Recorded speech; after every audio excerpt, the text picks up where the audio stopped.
ADN Podcast. ADN Podcast. Voces con contenido. Aquí comienza Tecnociencia, el podcast con Andrea Obaid. Una presentación de Sodimac, más socios que nunca. Entel Empresas, el poder de una verdadera conexión. Y Arauco, renovables para una vida mejor. Buscar nuestro pasado, encontrar a nuestros familiares vivos, muertos, armar nuestro árbol genealógico. ¿Cuál es la importancia, Gonzalo, de saber de dónde venimos? ¿Cuáles son nuestras raíces? La importancia radica en distintos ámbitos, por ejemplo, legales. Tú puedes tener derecho a algo hereditario, que puede ser una nacionalidad extranjera. También en un ámbito de salud, tú puedes tener enfermedades hereditarias.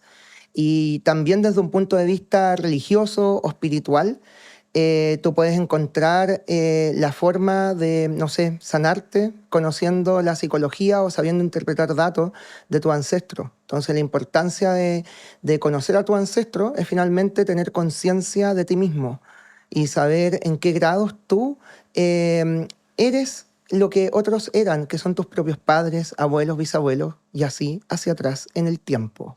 Tú escribiste este libro, Construye tu árbol genealógico, el manual más completo para encontrar tus orígenes. Y te has convertido en el mayor genealogista que hay en Chile y además es referente a nivel internacional. Sí. ¿Qué es lo que más te ha llamado la atención en toda esta carrera? Entender que llegas a un punto en que yo, ¿por qué de pronto puedo decir soy el mejor, por así decirlo? Es porque ya he pasado tal vez por todo lo que un genealogista podría pasar y ya 25 años después de que partí como aficionado, entender que eso me ha hecho estar expuesto y mi formación se da porque yo atiendo casos. Son, como yo te comentaba, durante los últimos 5 años, 10 casos a la semana. Antes de eso, y desde el 2018 que trabajo atendiendo casos, 2008, pues son por lo menos 1, 2 o 3 casos, pero ya mucho. Entonces, mucho conocimiento. Y en ese sentido, y respondiendo a tu pregunta, lo que más me choca es llegar a un grado de conciencia en que yo entiendo que en otras cosas en mi vida no soy bueno, puedo ser un desastre, como decía en un momento antes, pero en esta materia soy capaz incluso de predecir cosas que se cumplen. Y en ese sentido he llegado a una predicción sobre la sociedad chilena o incluso la sociedad occidental al menos, y que tiene base lo que yo veo que es el comportamiento de las personas en Chile o el registro que van dejando desde el siglo XVI, la colonia, la conquista básicamente, y cómo se pasa de la conquista en que las familias están establecidas en ciudades a ir al campo desde el siglo XVII cuando ya el ejército, los soldados pasan a ser campesinos y están en el campo con el hecho de vivir la endogamia, que es un fenómeno inevitable, hasta finales del siglo XIX, comienzo del XX. Y luego, ya en ese periodo, en el caso de Chile, la industrialización, la época así victoriana industrializada de Chile, la vivimos con 2 grandes polos industriales, que son el salitre en el norte y el auge de la Araucanía por el Ministerio de Colonización en la Araucanía, la riqueza que se da ahí. Entonces, de ahí salimos del campo y nos vamos a uno de estos 2 polos. Y ahora, ya en el siglo XX, volvemos a la ciudad cuando el salitre se viene abajo, la Araucanía de alguna manera se estabiliza y económicamente, y ya en el siglo XX volvemos a la ciudad. Y mi teoría es que si de pronto hoy en día, año 2025, salen 2 primas, por ejemplo, de carrete en la noche a una disco, se encuentran con otros 2 primos y no sé, pintan. Y en el futuro mi predicción es que esos 2 chicos y esas 2 chicas, si llegan a tener hijos y descendencia, en 100 años más, yo creo, 150, vamos a estar viviendo endogamia urbana. ¿Quién sabe qué nos va a traer la endogamia urbana legalmente, por ejemplo? Que la endogamia desde el siglo XVI está regulada por leyes. En el caso de la Iglesia Católica, por ejemplo, no te puedes llegar y casar con un primo, tienes que pedir un permiso. ¿Cómo vamos a asumir la endogamia urbana en 150 años? Que es mi predicción. Gonzalo, o sea, eso es lo que más me sorprende respondiendo a tu pregunta. Además, en tu libro mencionas que, claro, en algún minuto uno puede ser pariente del rey o el rey ser pariente de un esclavo. O sea, Exacto. tenemos de verdad ancestros que son totalmente desconocidos y no porque tengamos un apellido, por ejemplo, en mi caso, Obaid, voy a ser solamente árabe, ¿no? O sea, también puedo tener una relación con otros países. ¿Cómo construir entonces un real árbol genealógico? Para aclarar, claro, el tema de tu origen. Bueno, primero el origen no se puede establecer. Tú no sabes el origen de nada, prácticamente. No tienes certeza de ello. Pero sí puedes decir lo correcto, lo más certero es mencionar hasta dónde puedes trazar. ¿Cómo hacer esta trazabilidad de tus ancestros? Generalmente a ti te aconsejan partir por ti mismo, haciendo el árbol por ti mismo. O sea, ocupa un diagrama, un software, una aplicación y escribes tu nombre. Sin embargo, cuando partimos en genealogía debemos partir por registros. Ya. Tú deberías partir viendo tu registro de nacimiento y tus propios registros que has dejado. Por ejemplo, las notas de tu colegio, si tus padres o tus tutores legales llevaban un registro de salud de las visitas al médico. Ese tipo de cosas debes ir resumiendo y agregándolas a algún dispositivo o tú tener un mecanismo para ordenar información. Así se parte. Y en un punto hay algún registro que te dice de quién eres hijo y las características de esos padres tuyos. Por ejemplo, qué edad tenían tus padres al momento de tu nacer, o el rol único nacional, el ID de la persona, sí, el y root. otros datos que te van individualizando. Y de esa manera tú vas generando una cadena registro tras registro. Eso es clave. Bueno, estamos conversando con Gonzalo Luengo, que es genealogista, es además el autor de Construye tu árbol genealógico, el manual más completo para encontrar tus orígenes aquí en Tecnociencia, el podcast, para conocer esto, cómo encontrar a familiares perdidos, quizás también descubrir a nuestros padres biológicos, ¿no? Cuando hay una adopción, cómo sacar una nacionalidad de otro país que no sea en este caso la chilena, y entendiendo que somos un país de migrantes. Chile se construyó con migrantes y sigue construyéndose así. Gonzalo, tú hablabas de los registros. ¿Cómo partir? ¿No? Tú decías que ir al registro civil, también hay registros parroquiales, pero también comienzan desde ciertas fechas, ¿no? O sea, desde 1845 el registro civil no tiene todos los antecedentes del pasado, también abuelos o abuelas o a nuestros parientes, ¿no? Que a lo mejor ya fallecieron, no estuvieron inscritos en el año que nacieron. Entonces hay harta información como para comenzar. Sí. Bueno, es un fenómeno que tiene que ver mucho con temas legales. En ese sentido, ir construyendo tu árbol requiere de registros, más que nada. El testimonio de las personas es muy valioso igual, pero no podemos basarnos solo en eso. La genealogía busca ir más allá, por así decirlo, que establecer como un árbol cercano, sino que ir más allá en el tiempo. En ese sentido, y básicamente el panorama en general en Chile, es que tú puedes hacer todo por internet, básicamente, pero existe un periodo de tiempo en que, en general, dependiendo de cada caso, tú puedes acceder a registros de nacimiento, matrimonio y defunción, que son los básicos, que se les denominan registros vitales. Uh-huh. Y en el caso de Chile, la organización que es Family Search, durante la década de 1970 y hasta el día de hoy, ellos se financian, son la gran organización genealógica mundial, para poder copiar estos registros oficiales, por ejemplo, del registro civil, de las parroquias católicas o de los cementerios, por ejemplo. Y básicamente ellos te facilitan a cualquier persona registros anteriores a 1903. Pero posterior a 1903 es donde tú ya tienes que recurrir directamente a las instituciones. O sea, ir en persona al registro civil. Hay puntos en que vas a necesitarlo. Y eso ahí en general depende de cada caso. Pero deberías pedir la partida de matrimonio, por ejemplo, o de nacimiento si es que no se casaron tus abuelos, por ejemplo. ¿Y eso cómo se hace? tú vas al registro civil y dices, quiero, por ejemplo, la partida de función de mi abuelo. Das el nombre de tu abuelo. Las condiciones son que el registro civil tiene como una plenitud de datos en su base de datos, vale decir, de nacidos, casados y muertos, desde 1984. Ya. Pero antes de 1984, si la persona murió antes de esa fecha, es probable que el registro civil no tenga nada en su base de datos, pero sí está inscrito. Eso es un mito que yo menciono. Yo inicio el libro diciéndote mitos o cosas poco precisas que tú oyes en este mundo, en la fila del registro civil, que hay gente que intenta ayudarte. Como por ejemplo, el mismo funcionario del registro civil podría decirte que tu abuelo o tu bisabuelo no está en el registro civil. Eso no es certero. Es que no está en la base de datos. El registro civil debe tener lleno de información de tu tatarabuelo, pero tú tienes que saber buscarlo manualmente. Y este libro te guía en eso. Eso es súper claro, y sobre todo uno de los mitos que tú dices es como, no sé quiénes son mis padres, ¿no? O sea, ya sea biológicos o adoptivos, y en la actualidad todo es posible. O sea, además que hay test de ADN, ¿no? Sí. Y que puedes descubrir también tus raíces, o hay leyes también de acceso a la información que permiten el conocimiento de esta información. ¿Qué pasa en ese caso cuando eres adoptado? ¿Cómo conocer a tus padres biológicos? Entender igual el concepto de adopción, que de pronto adopciones ilegales existen. O sea, ahí un abogado debe verlo. Yo soy perito. Es como, en este tipo de casos, yo equivalgo a un detective que saca muestras de sangre. Legalmente no sé nada. Y de hecho he estado en juicio sobre todo internacional, en Nueva York. Más que nada estuve en un juicio de herencia, por ejemplo, y ahí tú actúas como genealogista y perito.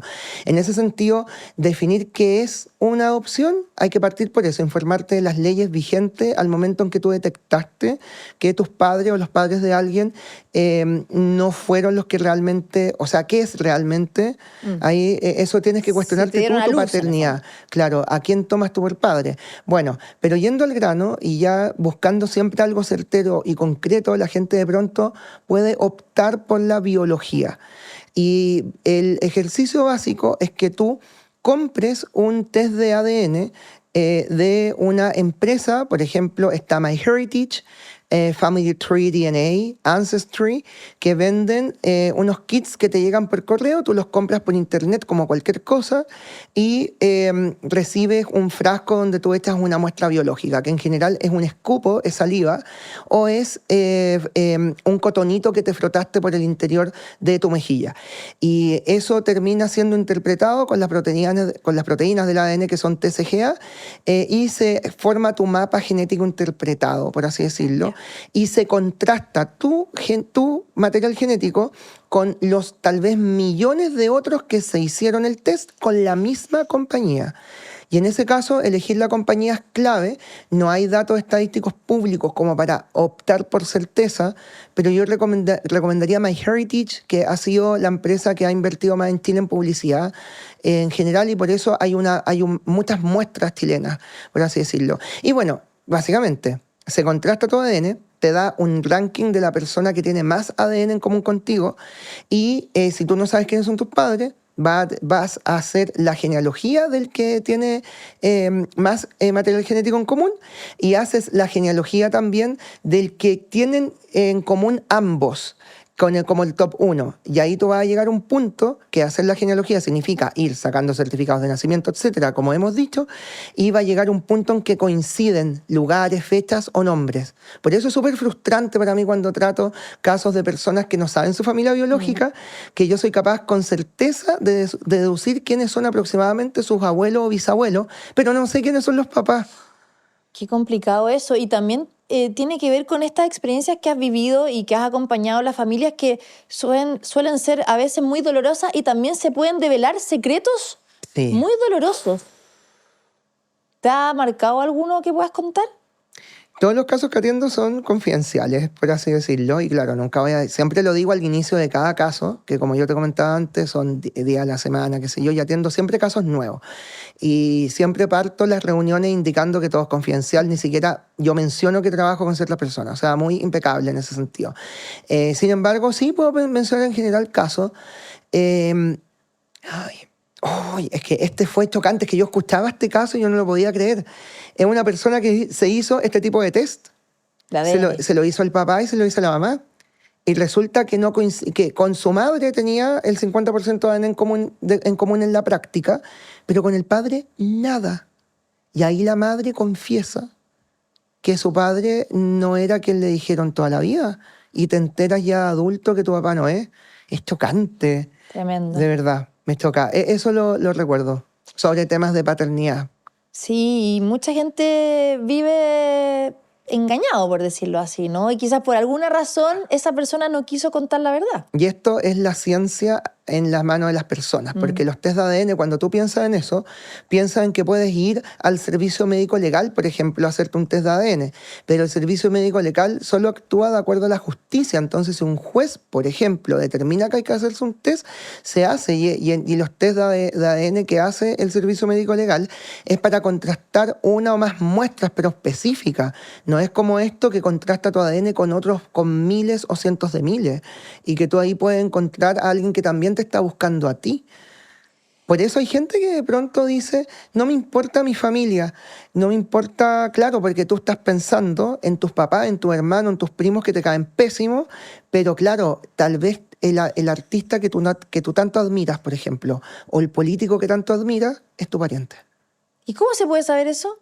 Eso se va obteniendo por conclusión natural. A medida que tú vas haciendo el árbol, va a llegar un punto en que, según el software que ocupe, o la aplicación, o el mismo método que ocupe, vas a ir conociendo tu familia. Entonces, fuera de las fuentes primarias, que son básicas, no puedes abandonar las fuentes primarias, que son los registros más cercanos al hecho. Por ejemplo, tu partida de nacimiento hecha en menos de 60 días del parto, tienes que tener bibliografía del lugar, que te hable la historia, por ejemplo, por decirlo, de un pueblo, no sé, clásico de Chile, Huerta de Maule. Yeah. Y tú revisas la historia de Huerta de Maule, que de pronto algún historiador, que un historiador no es un genealogista, el historiador hace un análisis social completo, un genealogista que se dice ser genealogista va a hablar la mayor parte del tiempo de cosas nuevas para ti y de tu familia, te va a decir, mira quién era tu abuelo, tu bisabuelo, etc. Pero el historiador en ese sentido nos ayuda a los genealogistas porque vamos a lograr entender un contexto social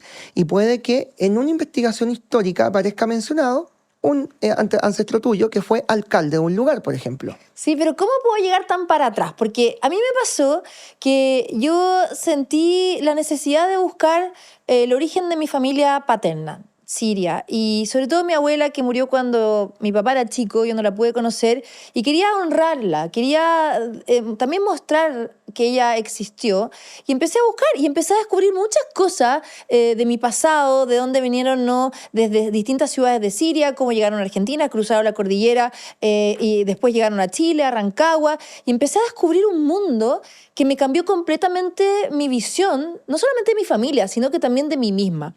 Y ahí te quería preguntar si tú también te has dado cuenta que al encontrar estas raíces desde sobre todo otros países, podemos entender quiénes somos, por qué nos comportamos así, a lo mejor porque nos gusta la música, porque nos gusta el arte o porque nos sentimos más atraídos por ciertas cosas. ¿Hay alguna relación también ahí en el vínculo del árbol genealógico con un poco estos genes que se activan o se desactivan de acuerdo en el ambiente donde vivimos hacia atrás?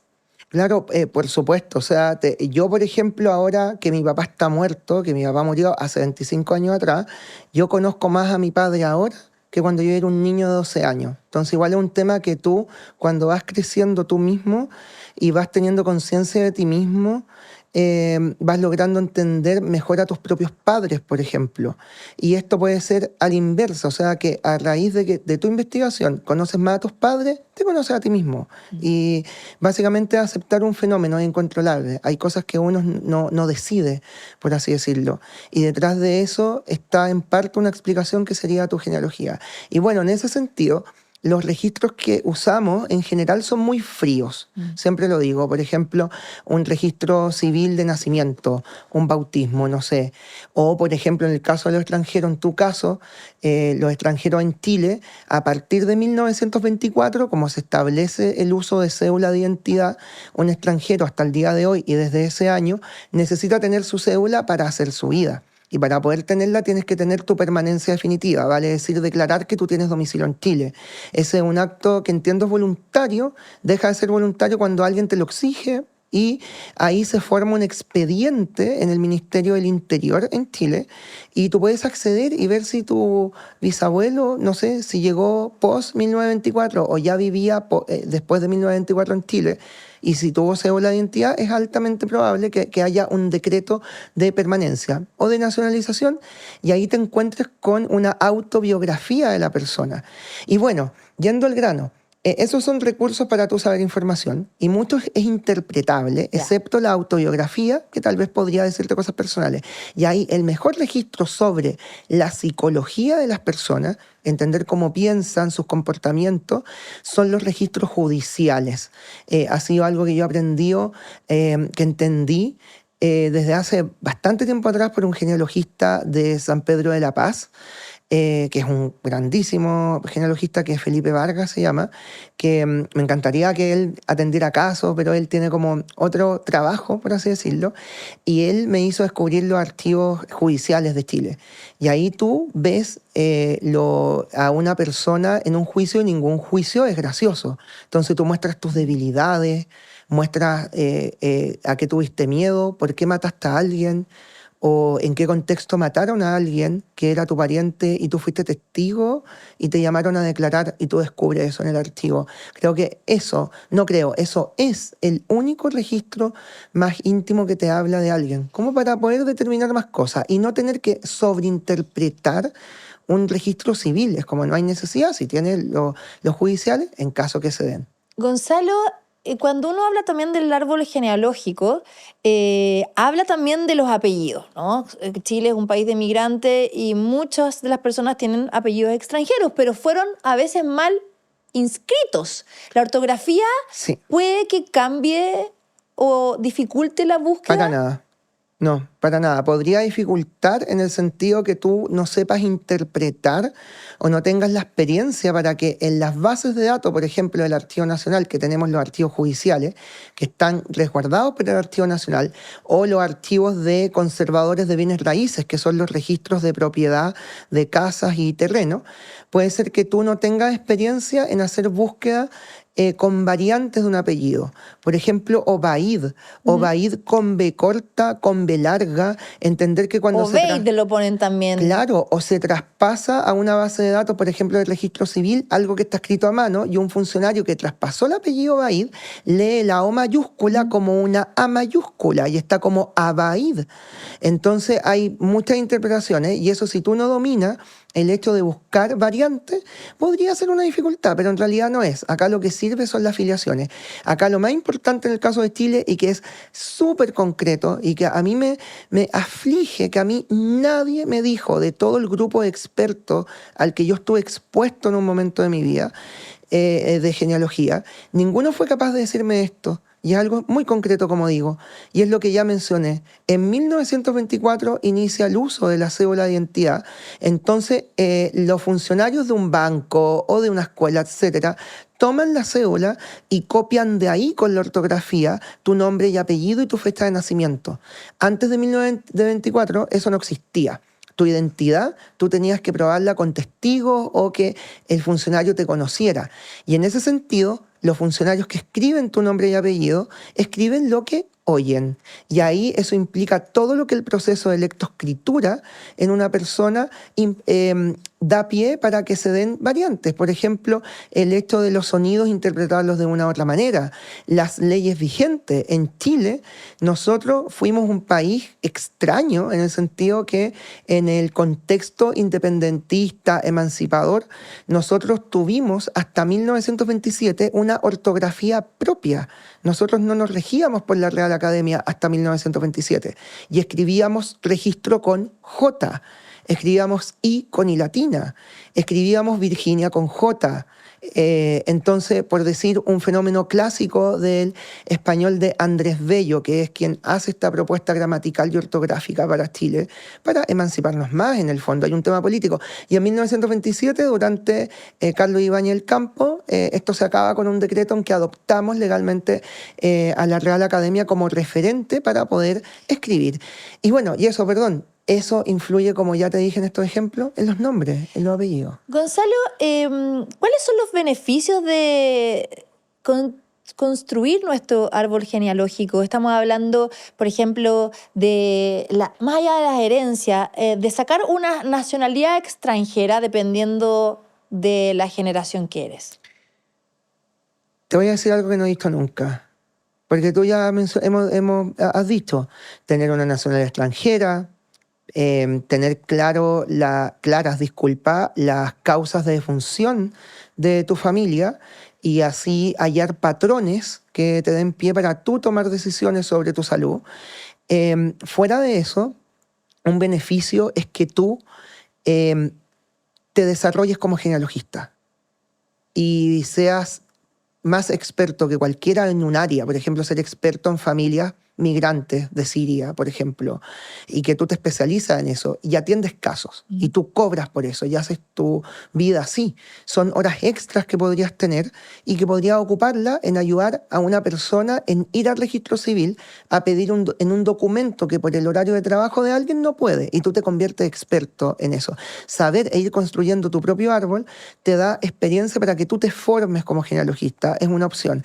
Y ahí recuerdo a una genealogista que yo adoro, que se llama Penny Walters, que es una inglesa, que ella es una genealogista experta que da cátedra, y ella es un caso particular porque ella no sabía quiénes eran sus padres biológicos y ella se desarrolló como genealogista sin saber siquiera quiénes eran sus padres. Mira. Y oye, y lo más lindo, lo que más me emociona a mí de ella cuenta en sus charlas, etcétera, que el primer pariente biológico que él vio en su vida fue su hija, su primera hija. Era la primera vez que ella tenía frente a frente a alguien de su propia sangre. Es chocante. No, qué ella descubrió a sus padres toda después, esta historia a la que tú además estás expuesto como consultor. Pero si pudiésemos recomendarle a las personas cómo comenzar a armar este árbol genealógico. Hemos hablado bastante. ¿Cómo empezar? ¿Cuáles son las principales directrices? Primero que nada, si es alguien que se interesa y le inquieta, por favor, busque en Google cursos de genealogía gratis. Yo, por ejemplo, tengo uno en mi sitio web, en gonzaloluengo.cl. Tengo una charla, un curso que di con la biblioteca de la Universidad Católica de Valparaíso. O vas a sitios como MyHeritage o el propio Family Search, que es esta gran organización de genealogía mundial, y busca, siempre hay una pestaña o algo de educación. La industria genealógica mundial se mueve y mueve millones de dólares siempre en torno a educarte, porque la industria busca que tú hagas tu árbol. Un genealogista profesional que intenta venderte un árbol está equivocado. Tú de pronto puedes ver una beta como en comercializar árboles enmarcados y eso es un error, porque los árboles van variando, estás vendiendo como definitivo algo que toma mucho tiempo. O sea, investigar a una sola persona te puede llevar años y acá tienes que investigar múltiples personas. O sea, es muy demandante. Pero bueno, el primer paso es, si no saben nada, tomen un curso gratis, vayan a Family Search o a mi sitio web gonzaloluengo.cl o MyHeritage y vayan y edúquense y partan con eso. Saber cómo con las herramientas tú puedes ir buscando datos y ordenándolos. Pero ¿cuáles son entonces los primeros trámites que hay que hacer para también evitar enredarse en esta búsqueda de tu familia? O sea, ¿cuáles entonces recomienda los primeros trámites que hay que hacer para hacer tu árbol genealógico y, por supuesto, los caminos a seguir en forma simple? Es muy básico y te va dando señales si estás avanzando o no. Una señal de avance es que tú pasas de la partida, que sería básico, sacar un certificado de nacimiento tuyo en el sitio web del registro civil, que eso es gratis. Llega un punto en que para poder sacar ese certificado necesitas un RUT o RUN, que es el acrónimo exacto. Acrónimo se dice, no sé. Pero bueno, llega un punto en que ya no puedes seguir sacando certificados porque el RUN existe a partir de 1973.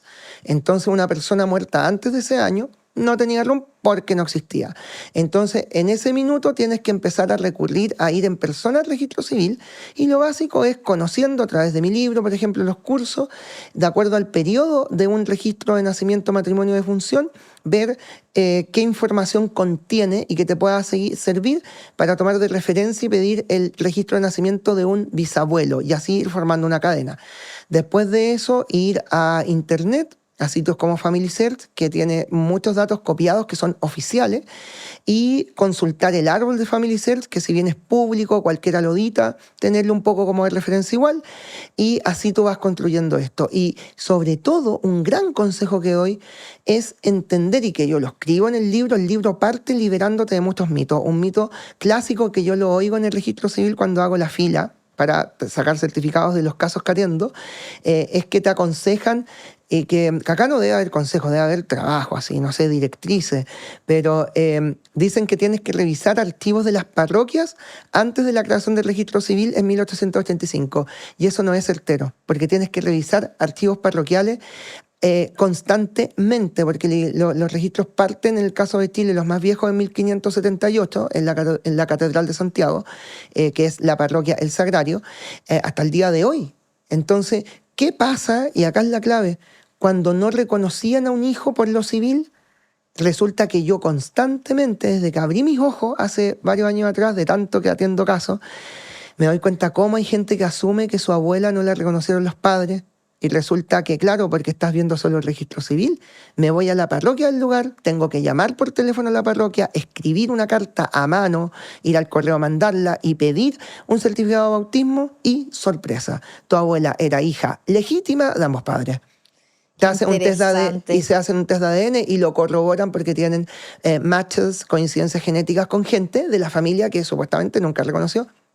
Oye, yo quiero agradecerte, Gonzalo Luengo, por estar hoy día con nosotros. Este libro es súper bueno para que la gente lo pueda conseguir. Además, como tú decías, en tus redes sociales haces asesoría en términos legales, en términos de ayudarle a buscar los orígenes de la familia, encontrarnos a ese pariente perdido, saber de dónde viene o conseguir la nacionalidad extranjera, ¿no? Si tu abuelo o bisabuelo no llegó a Chile desde otro país. Así que, nada, Gonzalo, un gusto tenerte hoy día acá en Tecnociencia, el podcast. Un honor. Yo, de verdad, te adoro, que te sigo de Twitter de hace, no sé, más de 10 años. Y eres estupenda, de verdad. O sea, una reina, de verdad.